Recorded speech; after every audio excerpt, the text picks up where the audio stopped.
Presento a mis invitados.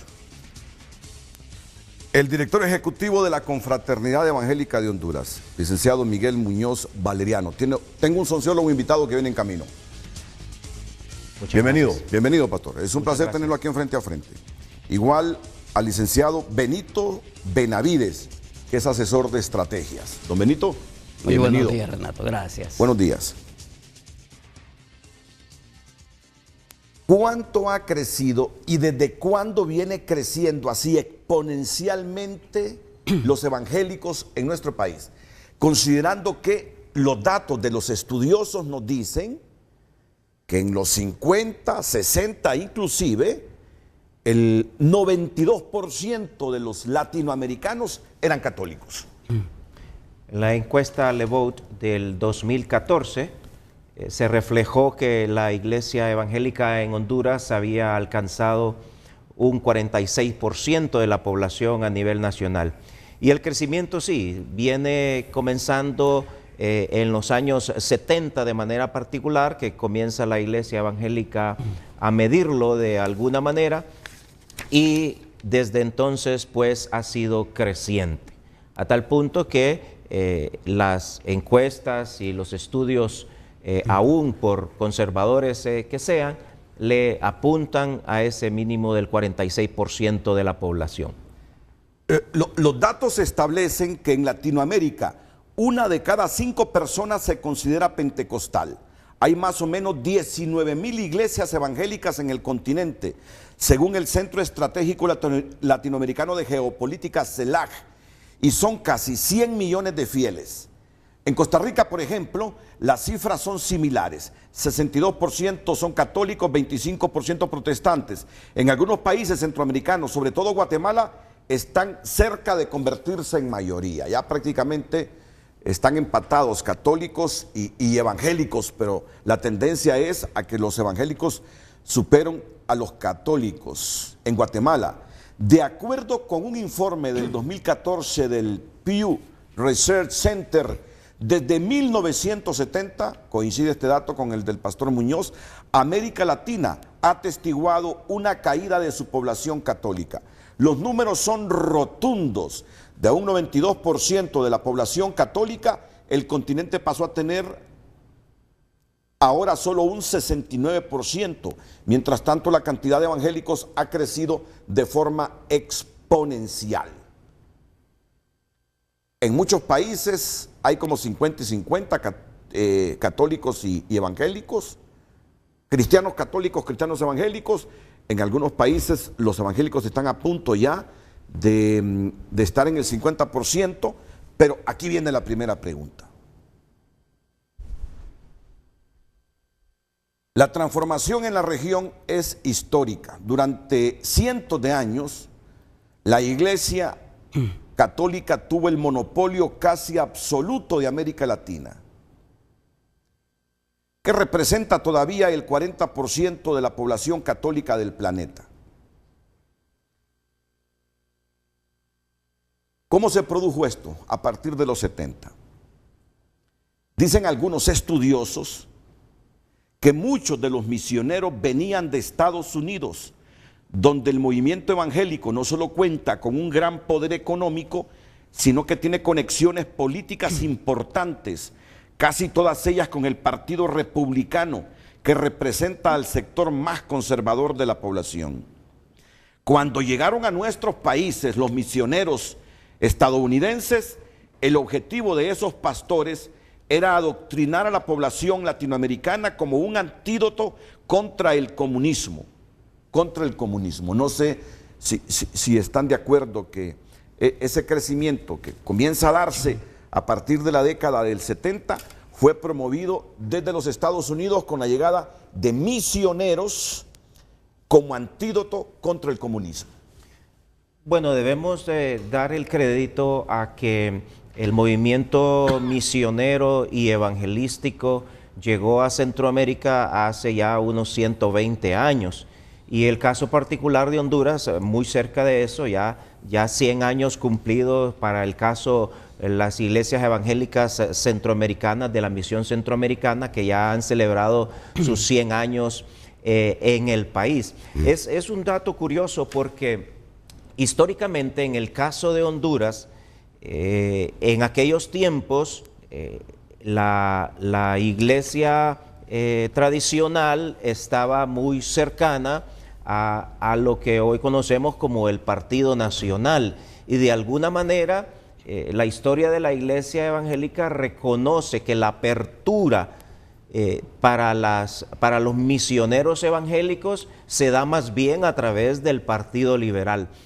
Es ya después del gobierno de Ramón Villeda Morales que comienza de alguna forma, en principio, a no sesgarse, a no identificarse, pero eso va girando de alguna manera para que ya en años más recientes se hable en términos de que pasó la iglesia evangélica a ser el atractivo para los conservadores, como lo dice el documento del periodista de Costa Rica.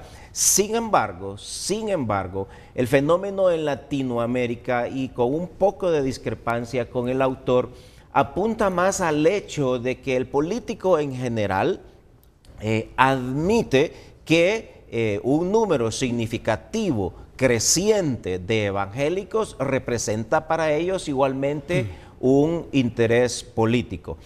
Es correcto en cuanto a la idiosincrasia norteamericana que la gran mayoría de los misioneros han tenido, digámoslo así, un eco, un respaldo en el Partido Republicano. Y el Partido Demócrata en Estados Unidos, aunque es amplio y diverso y da espacio sin un sesgo particular, pero identificamos para el caso el clan Kennedy, ¿verdad? Un clan, una familia eminentemente católica que mantiene su relación con el Partido Demócrata. Hoy por hoy, cuando el tema político, sociopolítico, más bien hablando de izquierda a derecha, hablando del comunismo, hablando del socialismo, identificamos que para entonces se habían dado esos contextos colaterales que encajaban de una manera más afín a los principios y valores que el cristianismo bíblico sostiene. En el caso particular del libre mercado, por ejemplo, que encuentra ese empate para alinearse con los grupos misioneros, con aquel sector político norteamericano que le respaldaba. Bueno, entonces, en conclusión, usted difiere de que los misioneros vinieron sobre todo y de manera masiva en los 70 como un mecanismo de la política exterior de Estados Unidos para adoctrinar gente aquí y frenar la expansión del comunismo en esta región. En ese momento histórico, el cristianismo y la iglesia evangélica en Honduras y en Latinoamérica estaba muy centrada en el rescate de la persona, en la redención de la persona. Era un movimiento evangelístico muy noble que no tenía un eco particular dentro de la política de los Estados Unidos. Es obvio que los misioneros no vinieron con un mensaje directo contra el comunismo, que no predicaban contra el comunismo, pero fueron sembrando la semilla, dice el reportaje, en función de que los fieles protestantes o evangélicos, como se les conoce aquí, rechazaran el comunismo como ideología en esta región. Sí, y lo es por asunto de fundamento, y por eso puse el ejemplo de la libre empresa. Ahí hay otros criterios que empataban, que identificaban y que hacían, se vendió siempre la idea y se sostiene hasta ahora que los movimientos de izquierda, comunismo y socialismo son anticristianos, y en ese aspecto la respuesta, la reacción al mismo tiempo con la propuesta va alineada con un pensamiento conservador. Muy bien, el señor Benavides, el licenciado Benito Benavides, que es asesor de estrategias. Concluyamos esta primera parte, porque sin esta primera parte no se va a entender el tema toral que debatimos hoy. Coincide plenamente con lo que dice el pastor Miguel Muñoz, en el sentido que difiere que la presencia de misioneros estadounidenses en Honduras predicando el evangelio y ayudando a construir iglesias evangélicas era con la idea de frenar el comunismo en la región. Renato, estoy en desacuerdo con eso. Definitivamente no era ese el propósito de los misioneros evangélicos, de venir a luchar contra una ideología política. El fundamento del cristianismo es, en primer lugar, predicar la palabra de Dios. En segundo lugar, contribuir con la vida de cada persona, contribuir con los procesos de transformación, tanto a nivel personal, familiar como social. Es un poco desafortunado hacer ese tipo de aseveraciones, y por otro lado, no se debe partir de documentos que ni siquiera sabemos qué tipo de fundamento o qué tipo de investigación tienen. Yo leí ese documento y descubro varios desatinos en ese documento. No sé si quien lo escribió conoce tanto el pueblo cristiano, conoce tanto a la iglesia evangélica como para hacer ese tipo de declaraciones. Pero ustedes deben comprender y ser tolerantes en algo. Claro. Que el ascenso de líderes evangélicos al poder político genera mucha investigación, comentarios, reflexiones. Algunos datos pueden ser inexactos, otros pueden estar totalmente equivocados, otros pueden ser medias verdades, algunos pueden ser verdades, pero es el fenómeno como tal el que está llevando a la sociedad a reflexionar.